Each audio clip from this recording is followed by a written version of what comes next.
Israeli intelligence operatives. If you're listening in, welcome to Socialist Telly for our weekly roundup. A little bit later in the week than we usually have it, but we're all here again anyway. It's our usual crew of myself, Mr. Steve Walker from the Squawk Box, and Bonnie Craven, of course, our lovely regular presenters. And who wants to kick off with the story of the intelligence operative, I suppose, since I've mentioned him already? Well, if you haven't heard of Unit 8200 by now, that's maybe not entirely surprising, depending which media that you follow, because we've had the situation where Keir Starmer has employed a gentleman from Israel with almost 5-year history in what's been referred to as the Israeli version of the National Security Agency. In fact, in capability terms, perhaps better, but maybe not quite as big. And according to a letter from whistleblowers 7 years ago now to The Guardian, that unit was responsible for spying on Palestinian people, or was identifying any information that could be used against people to blackmail them to serve the interests of their government, etc.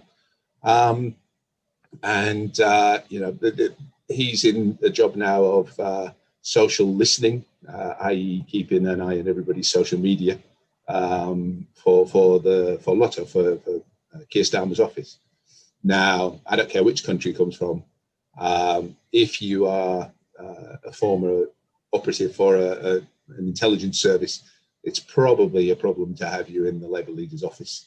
But the thing that really jumps out and strikes me about it is the fact that there's been this blanket silence among the so-called mainstream media about the whole issue. And if you compare that with how they would react if Jeremy Corbyn was to employ somebody from the Palestinian Authority or from Russia or some other kind of hostile power. Now, people say that Israel is an ally of ours, but they are, even according to the United Nations, engaging in oppression of the Palestinian people and illegal occupation of large chunks of territory. So we have that very troubling situation, I think, and the media refusing to talk about it, and allegedly The Guardian deciding, being told by the Labour Party that it should shut down this story. One of its journalists threatened to actually pay some attention to it. So we've had a blackout. Keir Starmer hasn't, as far as I've seen, commented on it. He employed a private health lobbyist as in his communications team, and when was challenged about that, he hid behind claiming that he wouldn't talk about staff. Well, that's fine, but the issue isn't about staff; it's about your own judgment. And I think people in the Labour Party have a right to question what's going on in the leadership team in regard to the employment of this Mr. Asaf. I forget his surname, but it's not the Labour Party that we think it should be, I'm sure. No, indeed. A Unit 8200 is one of Israel's bigger military units, apparently, from what I've done some reading up on it, because like most people, I'd not really heard of it before Asa Winstanley of Electronic Intifada broke this story. But they're cyber warfare specialists. They specialize in blackmail, in cyber warfare, hacking, and he's been employed as Labour's social listener. And it does make you wonder, well, what exactly are you listening out for? And of course, as you say, the mainstream media have completely ignored this. And from what we've been told, what I've seen as I've looked around on social media and looking for commentary on this, is that the Guardian were actually interested in potentially covering this story, but somebody at Labour went over the journalist in question's head to their editor and said, we want this story killed. And this is a lot of the problem with media today. And clearly there are some people, some positions that are in a great deal of privileged position if they can go to the press and say, we don't want you to talk about this, and the press hold their hands up and meekly go, okay, fine, we won't. It doesn't promote a lot of trust in that sort of media outlet. So I'll be interested to see if any of the mainstream sources do end up covering this at any point in the near future. I know Middle East Eye have covered it today, and I know you covered it as well earlier in the week, Steve. They're saying there's a fair bit of unhappiness at the top of the Labour Party now about this. I mean, John McDonnell, I haven't seen the article yet. Which Yeah. bits of the top of the Labour Party are they talking about? Well, for example, John McDonnell has said that despite all the social media talent that we have within the Labour Party still, why do we need to recruit somebody with this kind of a background who's worked for an organisation that has been condemned for human rights abuses? And for Keir Starmer, the human rights barrister, to have employed this guy, or to have ratified this, and in whatever fashion he has, seems spectacularly ill-judged. Well, I think, the human rights side is really worrying. I mean, the whistleblowers, there was a bunch of people who used to work for this particular unit and had become very worried about and I suppose guilty about the way that they'd had to behave when they were part of it. But, they reported that, people went as far as marking crosses on their headsets to count up the number of successful assassinations of people that had occurred as a result of their intel, etc. So, it is a major problem, I think, and certainly not one that Labour should be clamping down and refusing to talk about if it's even notionally interested in posing as a democratic party. Yeah, certainly worrying. Bonnie, do you want to come in on that? Yeah, I was just going to say, thank goodness we're developing our own media so we can get these stories out. I'm also a little bit concerned about the amount of silencing that's going on the various social media channels that are out there. Thinking along the lines of a number of accounts being summarily shut down without warning, without notification to the people who hold those accounts as to why they've been shut down, and then sort of gradually, after a lot of complaints, being reopened. I think that the silencing and the lack of freedom of speech on social media is troubling, deeply troubling, and that the Labour Party are currently getting involved in that, in silencing stories and so on. It's really poor show. It puts me in mind of certain top flight footballers with their super injunctions years ago, although this is really serious. This is serious trouble, Well, we saw a week or so ago the director of Jeremy Corbyn's new project, getting her account removed and ultimately put back in, but allegedly removed because she'd impersonated somebody, and there wasn't anybody who impersonated. One of the other kind of relatively well-known accounts that's currently in that situation of being suspended and removed, permanent suspension from Twitter, is somebody who essentially tweets about child poverty and the onus or the burden placed on unpaid carers in this country, neither of which should be remotely problematic to talk about on social media, and yet her account was removed without any notification from Twitter as to what they were talking about. But you mentioned there, Bonnie, on the the need, or showing the need for the alternative media, and I think that's very true. And the link in with the Corbyn project there is that last weekend we saw Len McCluskey give a very nice name check to Socialist Telly and to all the left outlets, and promptly get dogpiled and attacked for that, in another attempt to shut down the very idea that anybody should be trying to promote people to listen to and seek out what the left media are talking about. And yet, the mainstream media, and I hate using that term because there's not much mainstream about them really, is simply failing to talk about stuff that people ought to be talking about. So there is a campaign to this of from the right, really, to try to silence voices that give them a headache. They want to have their cake and eat it, these mainstream news sources. They don't want to cover a story that's perhaps embarrassing them. And let's remember, we're talking about a former military intelligence spy here at the moment. But of course, Jeremy Corbyn himself was accused of being a spy himself, a Czech spy, not so long ago, wasn't he? And of course, that was front page news across the board, and it was absolute nonsense from start to finish. There was absolutely no evidence in it. It was yet again just another straw clutching exercise to try and find some dirt on the man and harm him in some way. But what I think alternative media has really shown the value, the value of alternative media has been shown in a large way at the moment with the covering of this story, because it's been Squawk Box, it's been Electronic Intifada, it's been Middle East Eye. It has not been the mainstream sources. And it just goes to show, if you want to find some real news of some real importance, then the alternative sources are where you need to go, because for all you know, the mainstream media are being silenced essentially by vested interests that we aren't affected by. You only have to look at the coverage in the mainstream media or the mass media or whatever you want to call it, the media that's not led by the people that are living the lives. The reluctance and the spinning of issues regarding the NHS, they're almost reluctant to accept that the big problem in the NHS is the private companies and the contracts that are going out there worth billions of pounds that deliver very little and don't represent any form of value for money, because they'd rather talk about the level of funding, which in my book, the level of funding for our public services, of course, is important. But if you imagine that funding is like water and you're collecting that funding in a bucket, and that bucket's got holes drilled in, which is where that money dribbles out or pours out, whatever extent, to the private companies, the bucket will never be full. It almost doesn't matter how much money, how large the budget is for the NHS, so long as capitalists have got their fingers in the pie and they're lining their own nest with it.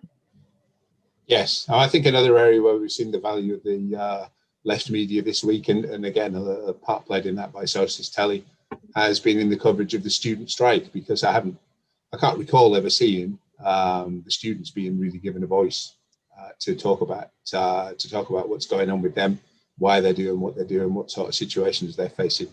In the way that they've been exploited, frankly, during the pandemic by the Tories.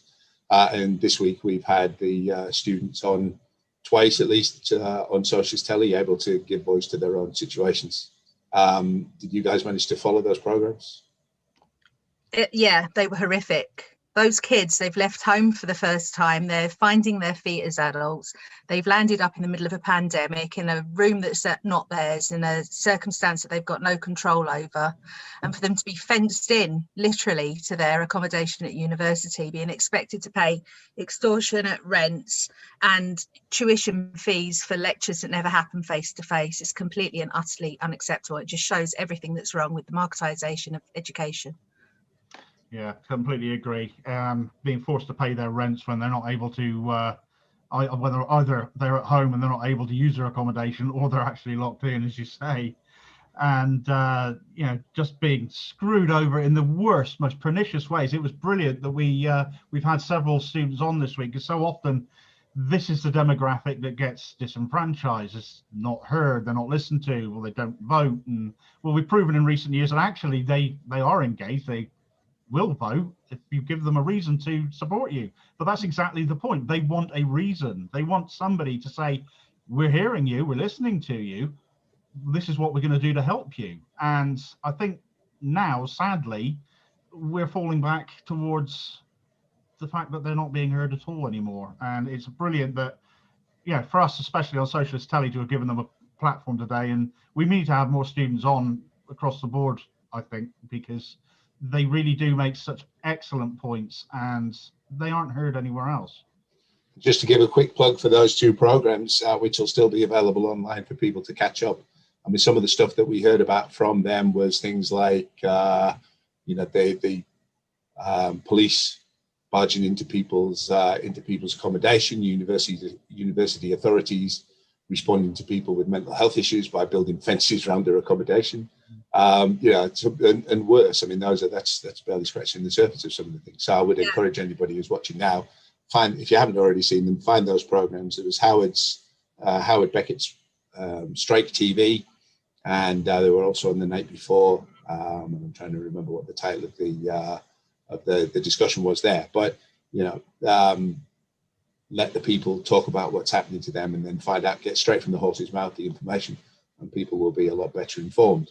Now, obviously, I mean, there's an overarching problem or issue with the way that students are treated in terms of rent gouging and exorbitant tuition fees. We heard that, where it costs £9,000 a year for your course here in the UK, typically, In Portugal, you can do a 3-year degree course for £295, which is mad. But the specifics of how they're getting abused at the moment is to do with the coronavirus situation, and that the government told them to go and get into their accommodation in their digs at university, get ready to start their courses, and the courses would run more or less as normal.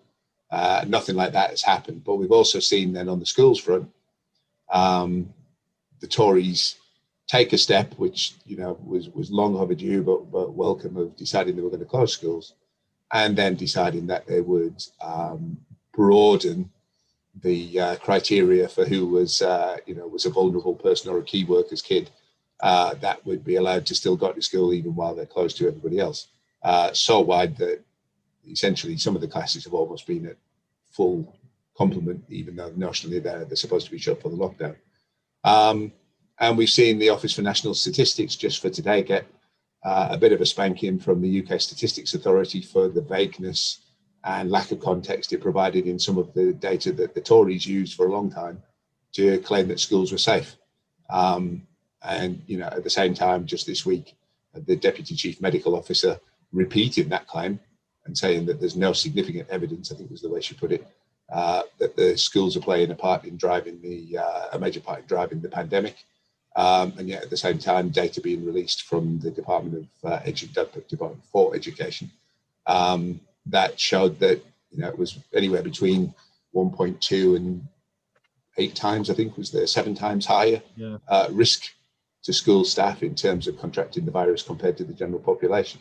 You're talking COVID infection rates amongst teachers, because you talk of schools, we're not just talking about children here. You've got loads and loads of adult staff working in these schools, and when it's nearly 2 times higher in primary and secondary school teachers, and it's 2 times higher for special school teachers, for teaching assistants who are actually in closer proximity to these children a lot of the time, the infection rates are that much higher again. It's 3 times higher for a teaching assistant in a mainstream school and 7 times higher in a special school. Clearly, schools, there is an issue within schools. For that is the correlation. It is as simple as that. And of course, nurseries which have been kept open still, the issue is there as well. It's a lie, frankly, that children do not transmit COVID, because they do. 31,000 nursery workers have tested positive since December the 1st. It's a huge number, and they're not one in 10, I believe, isn't it? So, and it doesn't stop at the school gate, of course, because those kids, if they're passing it around in the school and giving it to school staff, the kids and the school staff are then going on at home and passing it on to their families, etc. And 31,000 nursery teachers, the impact that they will have on a supposedly more infectious version of the virus, and that's the ability of that to then be spread out among the population is frightening. And it's unsurprising that we're seeing the numbers that we're seeing at the moment. Yeah, I mean, sorry, the evidence shows what we would have suspected anyway. The so-called lockdown that we've got now, which as far as I can see is not being adhered to or taken seriously because of the mixed messaging, has seen the numbers of new infections decrease much, much slower than they did during the first lockdown when people took it seriously, because the schools are effectively more or less open, and what we're seeing is school staff having to deliver lessons in the classroom or TAs support in the classroom, as well as supporting the children that are lucky enough to have the devices that they need to work from home. This is another example of working class families getting the roughest deal and being put most at risk. And none of this is really new to anybody. I mean, the German virologist Christian Drosten was warning back in, I think, April or May last year, that there was no significant difference in the amount of virus that was carried and passed on by kids compared to any other person who got infected.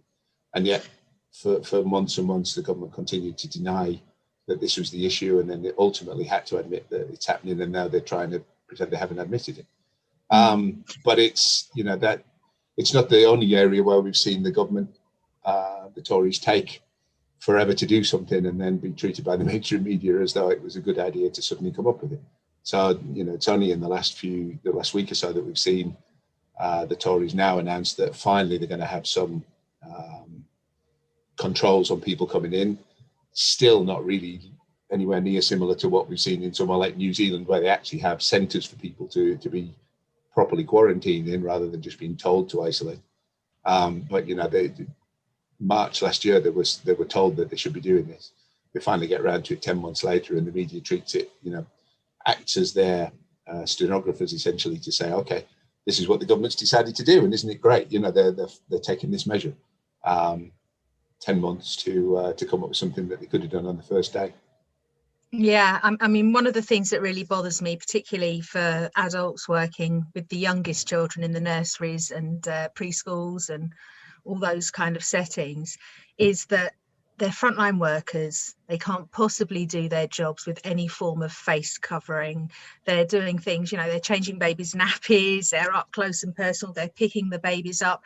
There is no pretense at an ability to keep even 1 metre plus social distancing. There is no way that it can be safe, just no way on earth. And, it makes you think they're only keeping this open so that the people whose kids go to those facilities can carry on doing their jobs.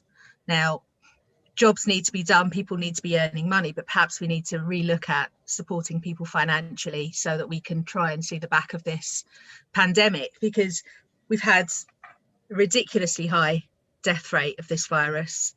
We've seen an enormous hit on our economy. We've seen everybody suffer, and it could have all been over if they'd done it properly in the first place. And the lessons really must be learned.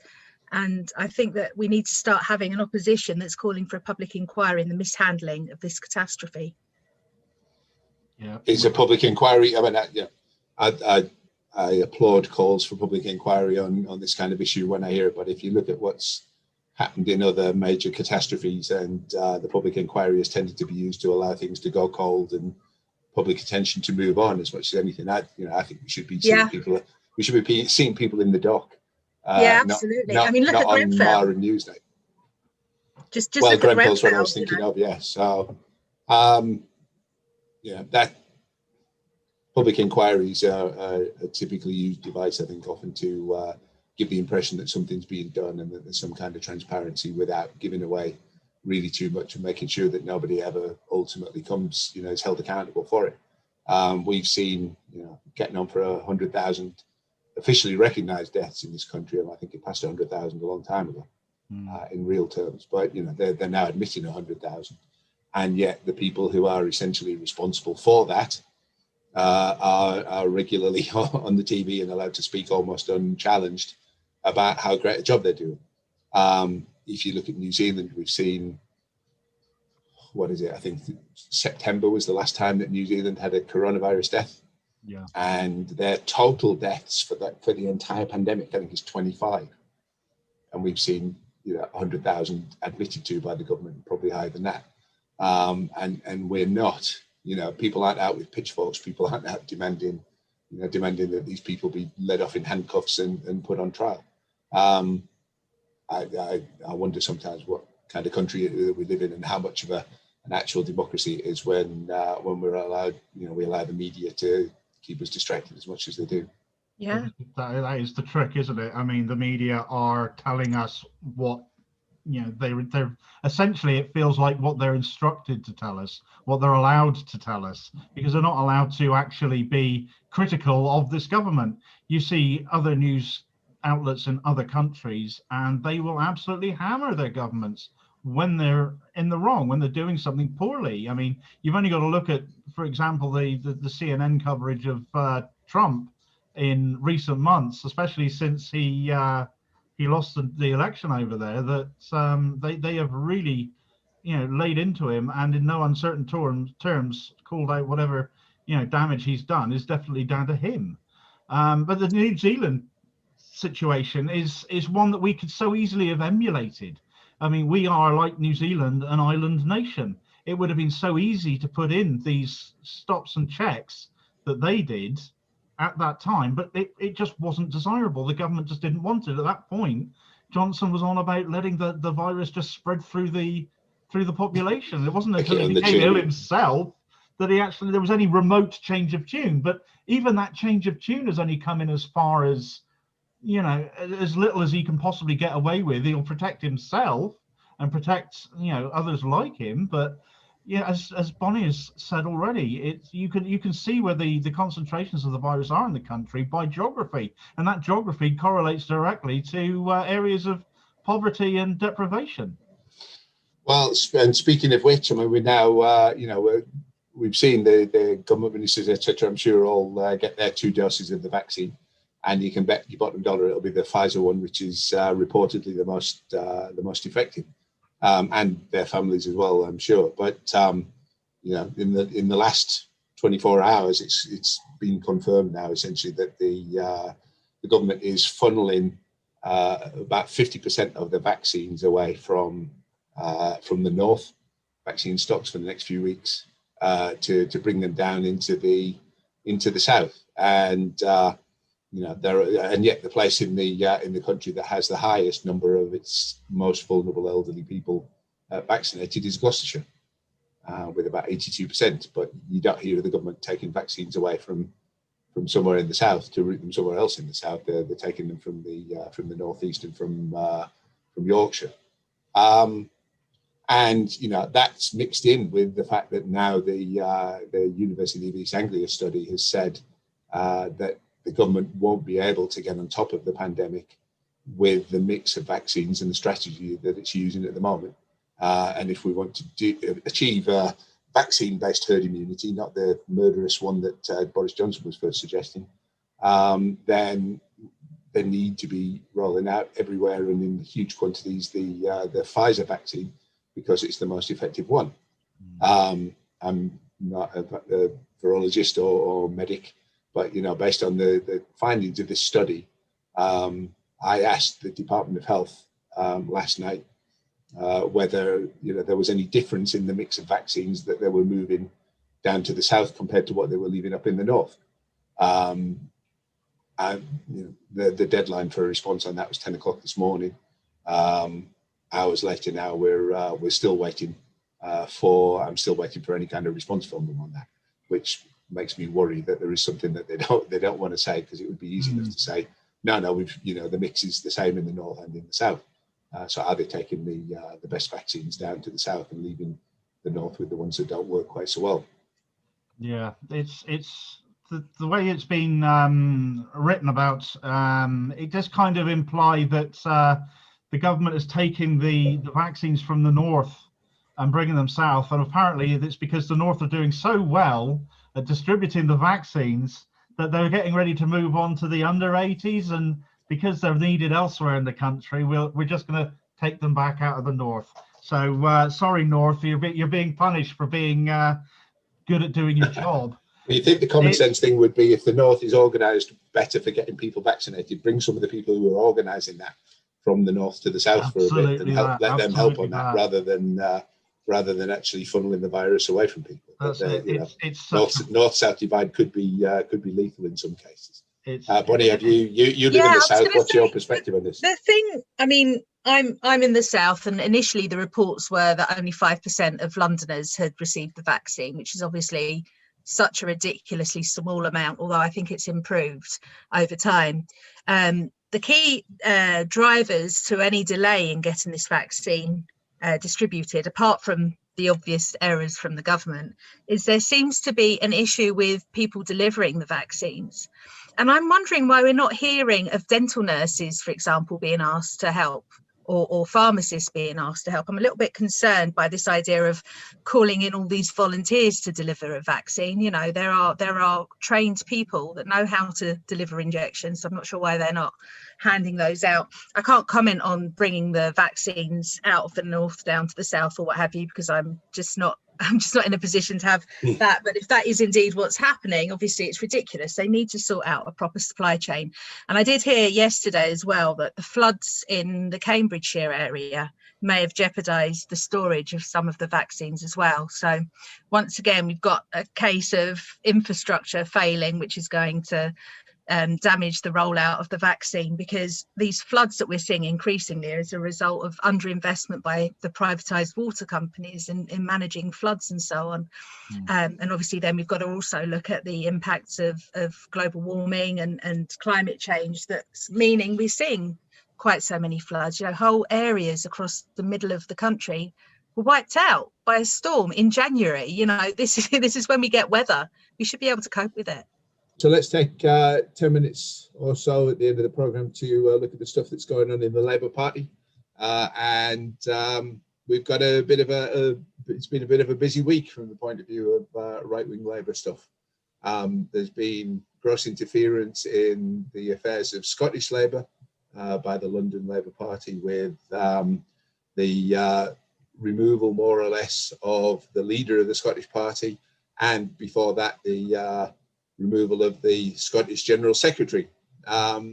We've had a bit of a move going on in terms of the right trying to grab even more power in the National Executive Committee, the NEC, where all of the representatives of the actual members of the party have now been removed from positions of chairing the different subcommittees, and in particular the Disputes Committee is now being chaired by an MP. So the Parliamentary Labour Party is trying to grab power back again.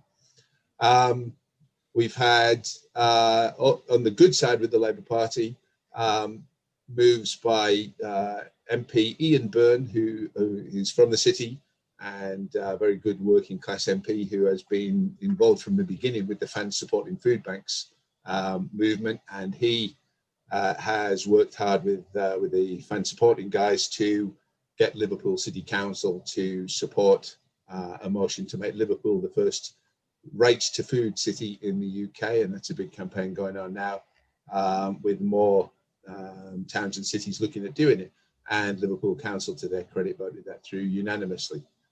Guys, give us your thoughts on those developments. Yeah, well, the issue in Scotland, I mean, Labour has had a turbulent time in Scotland for a number of years now, shall we say.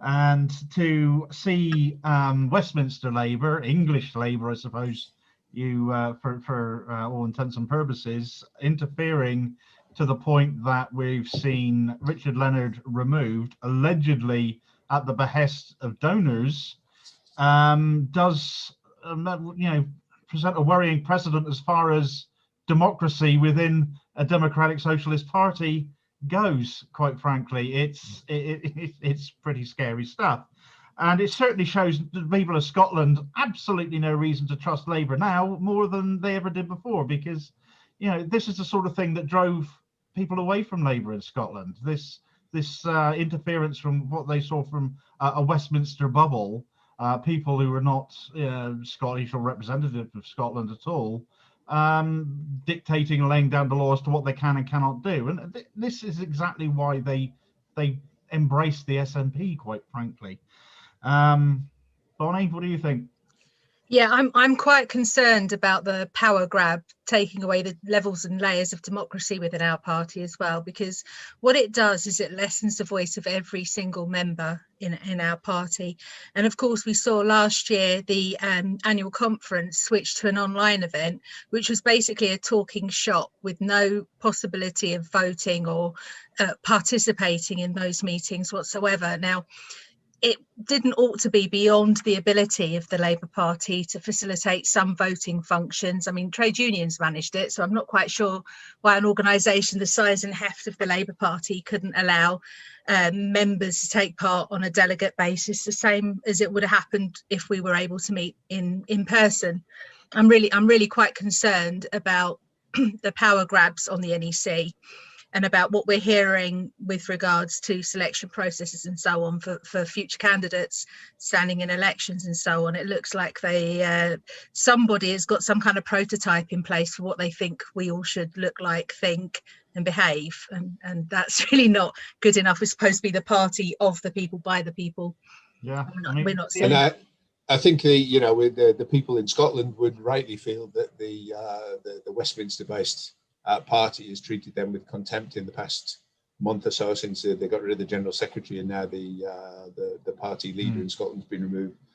But I think that contempt goes across the board essentially, and there's been contempt shown for members of the party in England as well this week with this move on the National Executive Committee. I mean, Scotland has one representative like Wales on the committee specifically, but in terms of the NEC members that actually represent the members of the party, it's been a move yet again. I mean, we saw it before because the Labour right will dress things up as democracy when it suits them to do it. So they put through a change in the rules early last year with the National Executive Committee elections to ensure that there would always be right-wingers getting elected onto the NEC by the members, regardless of the majority of the members of the party that vote one way or the other. They dressed that up as democracy, knowing that they've got an inbuilt majority at the moment, with Keir Starmer able to appoint people onto the NEC.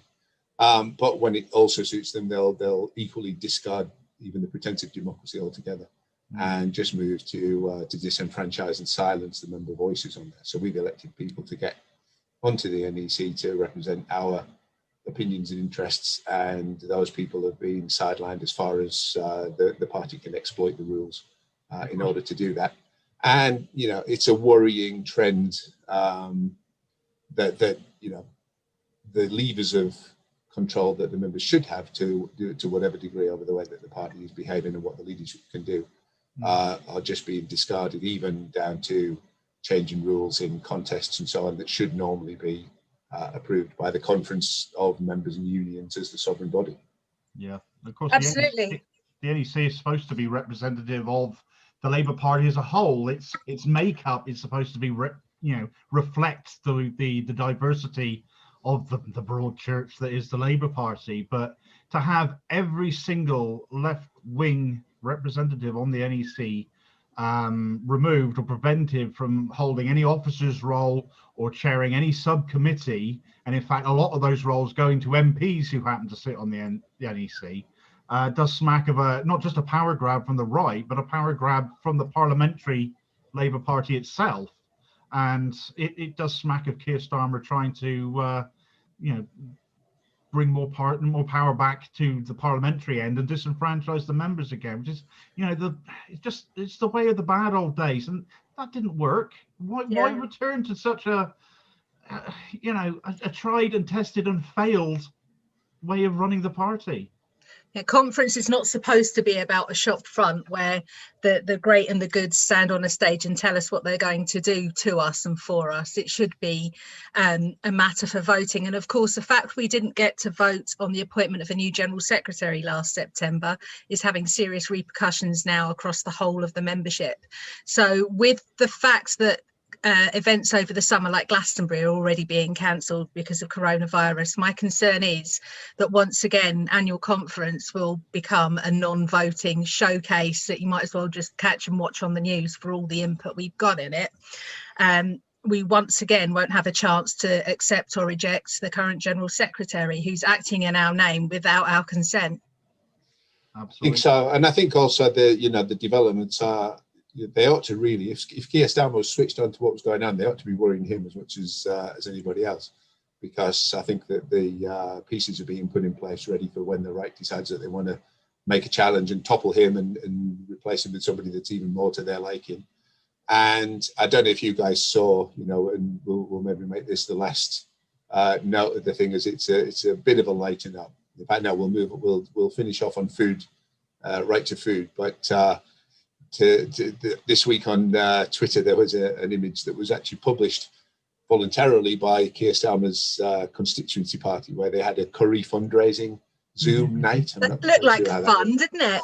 Well, I mean, the people who would want to attend a Zoom meeting with Keir Starmer are presumably the people who are most enamoured of him and give him their support. And certainly his CLP is pretty tightly signed up by the right of the party and by his supporters. And yet it looked like they'd rather be somewhere having a root canal. Reminded me of the images of the secretary's call with the General Secretary, where there was a staffer who looked like she'd rather be anywhere but there. She was yawning and stretching, and utterly bored looking. And but of course, presumably she hadn't paid for the privilege of being there, unlike people who went on the curry evening. Well, that's it. But I mean, and these are these people's supporters, and yet they're still, they can't even muster a kind of a smile between them. And the contrast between that and the other meme going around this week of Bernie Sanders sitting with his mittened hands crossed and a mask on. He didn't have to do anything. Paper mask, no less. Yeah, he didn't have to do anything, and he's become a sensation. Whereas the Labour right can bend over backwards and strain every sinew, and yet they still can't infuse anybody. Yeah. It's a sorry state of the party. The right to food is such a ridiculous campaign that we should be having to get behind right now. It's a fundamental tenet of life that we're having to make a case that there is a human right to food is just astonishing. And, hats off to Ian Byrne for leading this campaign.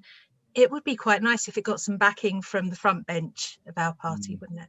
Yeah, it would. And he's got a motion going at the moment, and we'll flash up the details on the screen for people to pester their MPs to give it their support. But he's got that motion up there. Claudia Webb has got the motion up there about the supporting the students in their strike, which is early day motion 1321, and yet there has been very, very little support from the right of the party for it. And I know there are conventions that say that front benchers can't necessarily sign or sponsor EDMs, and yet it would be easy enough to tell their allies on the backbenches to get in there and sign it if they actually believed in doing this stuff. And you do have to wonder, on the one hand, you've got to wonder what the hell the Labour Party is doing and what it's for at the moment. But the bright side is where we have got the good working class MPs with the genuine interest of the people at heart. They're managing to find ways to push through matters that that are of importance to other working class people, and win some big victories. And we've seen that on the union side as well, with the the victory in the Rolls-Royce strike and the solidarity that's getting shown around the British Gas action at the moment. So there is plenty of reason to hope in the movement. It's a bit harder to find a ray of light in the Labour Party itself at the moment, but let's hope that changes soon. And Bonnie, I'll give you the last word on this, and then we'll round up and let people get on with their day. Yeah, I mean, it's been notable, hasn't it? The MPs that have spoken up and stepped up on social media to make the case for things that serve the working class people. And to be honest with you, so long as the right in the party or the people in the party that we have an issue with are staying silent on it, they're showing themselves up. And we've got a whole tranche of MPs, some of them only very recently elected, that are really showing politicians how to do their job. And I'm really proud of them. Silence in the media, silence in the so-called mainstream of the Labour Party, but the left of the party in and out of Parliament getting on with it and trying to do the best for the people. I guess that's what it's about, and the very least we can do is keep fighting on that. Thank you, everybody. Really appreciate your time, and thank you, everybody who's watched. We'll see you again.